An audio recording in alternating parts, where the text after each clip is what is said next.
महाराज जी के चरणों में कोटि कोटि प्रणाम।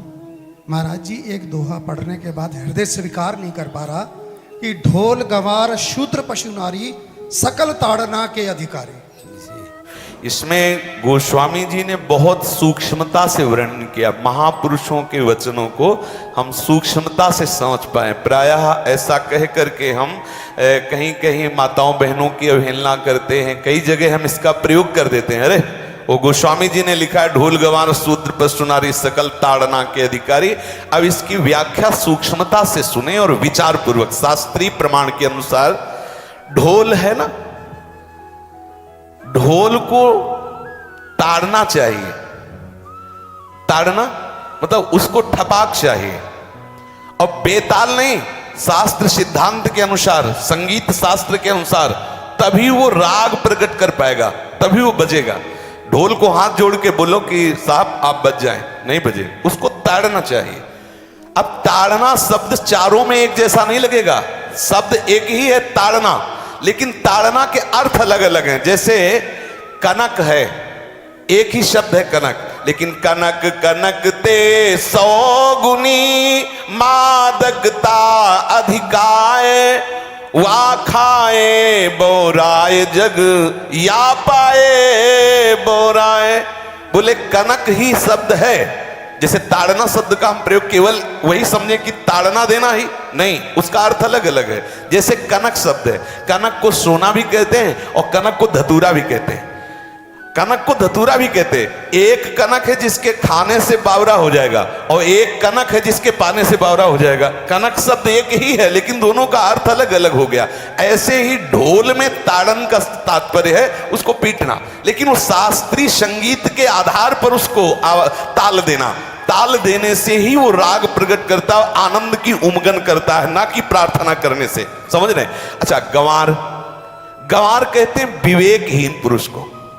विवेकहीन पुरुष को कोई कार्य दे दो और उस पर दृष्टि न रखो तो कार्य नष्ट हो जाएगा। वहां ताड़ने का तात्पर्य उसको पीटना नहीं है। उस अविवेकी गंवार पर दृष्टि रखो। जो आपने कार्य सौंपा है, जो भी कार्य उसका है, उस अविवेकी पर दृष्टि रखना ताड़ना हुआ। उस पर दृष्टि रखो, क्योंकि वो अविवेकी है, गंवार है, वो कार्य प्रणाली ठीक जानता नहीं। आप जहां त्रुटि होता संभाल लेना तो वो संभल जाए, क्योंकि वो गंवार है। और शूद्र, शूद्र का तात्पर्य होता है शूद्र। वैसे जो वर्ण व्यवस्था में शूद्र का प्रादुर्भाव सबसे श्रेष्ठ जगह से प्रादुर्भाव है।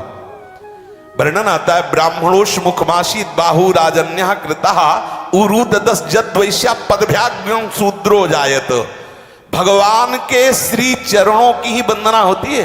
प्रायः आपने देखा सबके श्री चरणों की, और शूद्रों का प्रादुर्भाव श्री चरणों से हुआ है। कोई ऐसा न समझे कि शूद्र का मतलब निकृष्ट होता है। यहां शूद्र का तात्पर्य जब से किसी से कहते हैं कि शूद्रवत आचरण करता है, मतलब शास्त्र विरुद्ध, सदाचार के विरुद्ध आचरण करना शूद्रवत आचरण की तरफ संबोधन किया जाता है। यहां कहा गया कि शास्त्र की सम्मति, शास्त्र के शासन के अनुसार आचरण हो, सदाचार परायण हो। शास्त्र जिसके लिए जो विधान करता है, शास्त्र शासन स्वीकार करना, यहां शूद्र के ताड़न की बात कही गई। यहां शूद्र ताड़न का तात्पर्य डंडे से प्रहार करना नहीं, समझना। और जो चौथा कहा गया नारी, अगर स्त्री को हम ये कहें कि ताड़न से ही वो केवल काबू में रहती है, तो राष्ट्र में अपने प्रसिद्ध लक्ष्मीबाई जैसी कोई सामर्थ्यशाली वीरांगना, कोई वीरों सामने बड़े बड़े वीरों के दांत खट्टे कर दे, ऐसी बहादुर सिंघनी हुई, अंग्रेजों के दांत खट्टे कर दिए। अगर कोई समझे कि नारी केवल ताड़ने के लिए है तो उसकी मूर्खता है। पुरुष और नारी का समान प्रादुर्भाव हुआ है। भगवान ब्रह्मा के श्री अंग से दाहिनी तरफ से महाराज मनु और बाईं तरफ से उनकी पत्नी उनका प्रादुर्भाव हुआ शतरूपा। शतरूपा, अब आप बोलो एक ही शक्ति के दो भाग हो गए, एक पुरुष रूप धारण कर लिया, एक नारी रूप धारण कर लिया। अब यहां विचार जो है कि उस नारी के ऊपर ताड़न शब्द का क्या प्रयोग है। जैसे आप मार्ग में चले जा रहे हैं और आपने दृष्टि चूक कर दी और नारी आपकी स्त्री पीछे चल रही, तो कोई हमला कर सकता है, क्योंकि वो रत्न है। 14 रत्नों में एक रत्न स्त्री रत्न भी है। स्त्री को रत्न कहा गया है। भगवान श्री राम जब वनवास में जा रहे हैं तो सिया जी को आगे नाव में जब चढ़ाना होता तो पहले सिया जी को चढ़ा, सीए चढ़ाई चढ़े रघुराई, पहले आगे। दृष्टि रखो, दृष्टि चूक गई तो रत्न है, यहां दृष्टि रखना। शासन मतलब उसको पिटाई करना नहीं कि जैसे ढोल को पीटा जाता है ऐसे स्त्री को पीटा जाए, शूद्र को पीटा जाए तो गंवार को, ये व्याख्या नहीं है, ये मूर्खता है, इसे व्याख्या नहीं कहते। जैसे कनक शब्द के कई अर्थ होते हैं, ऐसे ही ताड़न शब्द का यहां अलग अलग प्रयोग है। स्त्री के ऊपर दृष्टि रखो। किस भाव की दृष्टि रखे? क्योंकि वो हमारे यहां रत्न की तरह है, कहीं कोई ऐसा ना हो कि कुदृष्टि वाला कोई उस पर हमला कर दे। पाणी ग्रहण संस्कार में रक्षा का भी सूत्र बताया जाता है कि आपको अभी ये समर्पित है, आप इसकी रक्षा करें। हमारे शास्त्रीय सिद्धांत में देखो कभी भी स्त्री को अकेला छोड़ने का सिद्धांत नहीं पाया गया। अगर शास्त्रीय सिद्धांत, बच्ची है तो माता पिता के शासन, थोड़ी बड़ी हुई तो भाई आदि के बीच में, और बड़ी हुई तो पति के, और बड़ी हुई तो पुत्रों के, मतलब एक सानिध्य का एक दृष्टि रखी गई है कि यदि आप अपनी दृष्टि में रखेंगे तो उसका अमंगल नहीं होगा, उसका हित नहीं होगा। ये जो जैसे मानो कोई सी स्त्री को अकेला कोई पा गया और कुमार्गामी वृत्ति वाला हुआ, तो आज जो घटनाएं सुनने को मिलती हैं, अगर हमारी दृष्टि हो उस पर तो ऐसा नहीं हो सकता। और दूसरी बात यह है कि स्त्री को बुद्धि स्वरूपा भी माना गया। भगवान से भीष्म जी कहते हैं, मैंने अपनी कुंवारी कन्या बुद्धि को, हमारी कुंवारी कन्या है बुद्धि, सदैव सुरक्षित रखा है, आज आपके चरणों में समर्पित करते हैं। तो शास्त्र शासन के द्वारा बुद्धि को सदैव अपने अधीन रखो, कहीं बुद्धि कुमार्गामी ना हो जाए। यहां स्त्री के ताड़न का केवल एक सूत्र है कि आप उस पर दृष्टि बनाए रखें, कहीं स्त्री रत्न कहीं अपवित्र ना हो जाए, कहीं दूसरे का किसी तरह से कुमार्गामी लोगों का ऐसा कोई बर्ताव ना हो जाए, इसलिए सावधान। वहां उसको पीटने का शब्द नहीं है कि ढोल गवार शूद्र पशु नारी सकल ताड़ना के अधिकारी। ताड़ना का तात्पर्य वहां पीटना नहीं तो विद्वता में देखो तो एक से एक, साधुता में देखो तो एक से एक, वीरांगना देखो एक से एक, ऐसा नहीं कह सकते, क्योंकि जो सामर्थ्य पुरुष में वही सामर्थ्य भगवान ने स्त्री में भी दी, क्योंकि भगवान के ही दो रूप हैं, एक स्त्री और एक पुरुष, समझ रहे ना। तो इसमें एक ताड़न शब्द का कई अर्थ होता है। भगवान की साक्षात शक्ति स्त्री है। अगर कोई इस भाव से देखे कि स्त्री तो केवल ताड़ना मतलब केवल गाली दे के बात करना, ऐसा नहीं। जिस घर में स्त्री का अपमान होता है उस घर का नाश हो जाता है, निश्चित हो जाता है।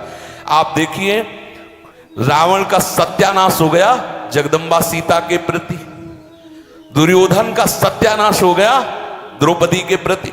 जहां स्त्री का अपमान हो जाए, अगर कोई ये समझे कि स्त्री केवल मतलब जैसा हम चाहें वैसा व्यवहार करे, तो अगर नाश ना हो जाए तो हमें बता देना, क्योंकि भगवान की वो शक्ति है। अगर उसे तुम सोचो कि हम ताड़न करें, जैसे ढोल को ताड़न करें ऐसे ताड़न करें, तो तुम्हारा नाश हो जाएगा। बिल्कुल सच्ची बात समझ लीजिए। केवल वहां दृष्टि रखने की बात कही गई है, आपका अधिकार है, आप उसकी सुरक्षा व्यवस्था में रहें। और एक वृत्ति होती है, अगर शासन ना हो तो हमारी बुद्धि भ्रष्ट हो जाए, हमारी बुद्धि भ्रष्ट हो जाए, आपकी बुद्धि भ्रष्ट हो जाए। भगवान का भय, शास्त्र का भय, लोक मर्यादा का भय, ये हमको सुरक्षित रखता है। इसलिए दृष्टि रखने की आवश्यकता है कि वो पवित्र रहे, वो सुरक्षित रहे, ना कि उसको पीटने के लिए यहां संबोधन किया गया गोस्वामी तुलसीदास जी ने। तो इसलिए सावधानी पूर्वक अपनी वृत्ति को पावन रखते हुए महापुरुषों के वचनों को समझने की चेष्टा की जाए। गोस्वामी जी ने जो यहाँ कहा, ढोल गवार शूद्र पशु नारी सकल ताड़ना के अधिकारी, तो ताड़ना का अलग अर्थ है, अलग अलग। जैसे ढोल में ताड़ना, तो वैसे ही सब जगह नहीं ताड़ना लगेगी। आप देखो पशु जो है, चालक जो घुड़सवार होता है उसको ताड़ना एड़ी से देता है। अपने चालक जो होता है घुड़सवार एड़ी से, किसान जो होता है वो बैल को बोलता है दाहिने, जैसे हल जोतने होता है बाएं, वो भाषा समझता है, बाएं मुड़ जाए, और नहीं मुड़ता तो पीछे अरई है एक छड़ी, उससे वो इशारा देता है, वो समझ जाता है। पशु को अपने इशारे से चला लेते। अब उससे कहे, खड़ा होकर हाथ जोड़ के कहे कि भैया बैल देवता आप थोड़ा दाहिने मुड़ जाओ, तो नहीं मुड़ेगा। जब लगाम पकड़ी और थोड़ा ताड़न किया और बोले दाएं, तो फौरन दाहिने मुड़ गया। आप देखो जो बैलगाड़ी चलाते हैं, घोड़ा गाड़ी चलाते हैं, ऊंट चलाते हैं, तो पशु शासन के द्वारा उसको इशारे से किधर चलना है उसको इशारा बता दो। अलग अलग जगह इस ताड़न शब्द का अर्थ प्रयोग किया गया है।